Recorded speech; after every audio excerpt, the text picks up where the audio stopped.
Allez hop, on y retourne. Le petit roulis extérieur. C'est l'état droite. Commande de droite en douceur au début. Dans le deuxième demi-tour, on se motive, on met un peu plus bas, la main droite un peu plus bas.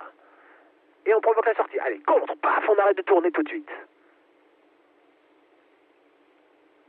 Top, à droite, bras haut, tempo. Bras haut, contre un peu là, à gauche, légèrement, non? C'est bon, on est en 3-6.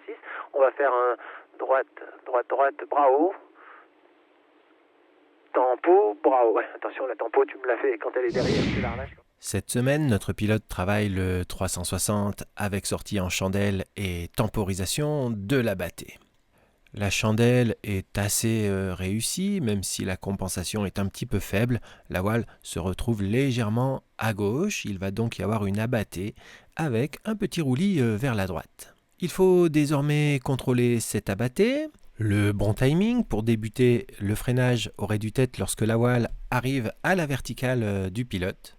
Le pilote est très en retard, on voit bien qu'en fin d'abattée, il n'a toujours pas commencé sa tempo.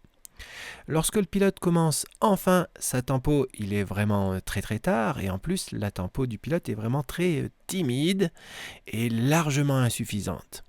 Sur cette image, on peut même voir que le pilote a les mains complètement en avant, ce qui est assez fréquent chez les pilotes équipés de cocon. On peut remarquer que dans ce genre d'abattée, les élévateurs se retrouvent en avant du pilote et lorsque le pilote a les mains en avant, les mains se retrouvent très près des élévateurs et notamment de la poulie de frein. Ce geste est donc largement insuffisant pour contrôler une abattée.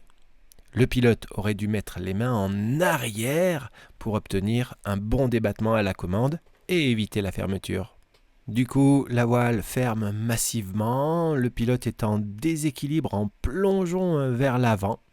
Heureusement, la voile s'ouvre très bien, rapidement, le pilote ne twiste pas et il se retrouve dans une simple rotation. Il n'a plus qu'à contrôler une deuxième petite abattée. Revoici cette tempo tardive et à la gestuelle inefficace.